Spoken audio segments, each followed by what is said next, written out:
नमस्कार, तुम्हा सर्वांचं आपल्या स्टडी पॉईंट या यूट्यूब चॅनलमध्ये स्वागत आहे। तर राज्यातल्या बहिणींसाठी मोठा आधार लाडकी बहीण योजना। या लाडक्या बहिणींना आज 1 कोटीहून अधिक लाडक्या बहिणींना दरमहा 1500 रुपयाचा हप्ता, जसे की फेब्रुवारी महिन्याचा जो 1500 रुपयाचा सन्मान निधी आहे तो पात्र लाडक्या बहिणीच्या बँक खात्यामध्ये जमा झालेला आहे। तर 30 एप्रिल 2026 पर्यंत लाडक्या बहिणींना ई-केवायसी साठी मुदतवाढ देण्यात आलेलं होतं।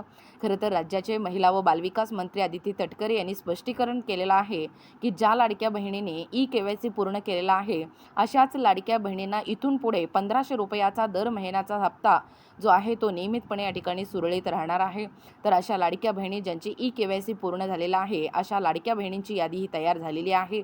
आज 1 कोटीहून अधिक लाडक्या बहिणींना निधी देखील मंजूर झालेला आहे। या ठिकाणी एकूणच 1500 रुपयाचा जो हप्ता आहे तो लाडक्या बहिणीच्या बँक खात्यामध्ये जमा झालेला आहे।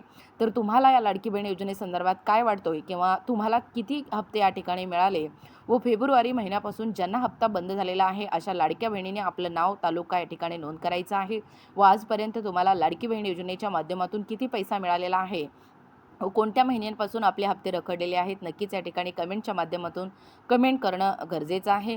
खरं तर आपल्या महायुती सरकारच्या वतीने महिला भगिनींचे हे सरकार, अनाथांचा नाथ एकनाथ, 2.5 कोटी लाडक्या बहिणींचा हा लाडका भाऊ एकनाथ भाऊंच्या नेतृत्वाखाली व आदरणीय सन्माननीय राज्याचे मुख्यमंत्री देवेंद्र फडणवीस अर्थातच देवाभाऊ यांच्याकडे यांच्या विचारातून आणि यांच्या संकल्पनेतून सुरू झालेली ही लाडकी बहीण योजना जवळजवळ सर्व लाडक्या बहिणीच्या पात्र लाडक्या बहिणीच्या बँक खात्यामध्ये 1500 रुपयाचा हप्ता नियमितपणे या ठिकाणी सुरळीतपणे 1500 रुपयाचा हप्ता मिळत आहे।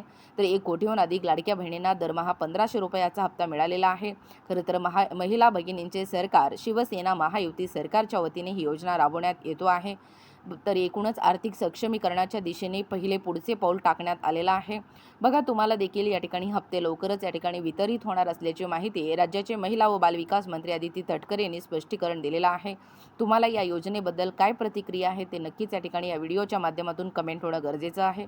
असेच नाविन्यपूर्ण ताज्या घडामोडी पाहण्यासाठी किंवा आपल्या स्टडी पॉईंट या यूट्यूब चॅनलवरती सर्वप्रथम तुम्ही जर नवीन असाल तर अशाच ताज्या घडामोडी पाहण्यासाठी आपल्या स्टडी पॉईंट या यूट्यूब चॅनलला लगेचच लाईक आणि सबस्क्राईब करायला विसरू नका। भेटूया अशाच पुन्हा नवीन व्हिडिओमध्ये। तोपर्यंत धन्यवाद।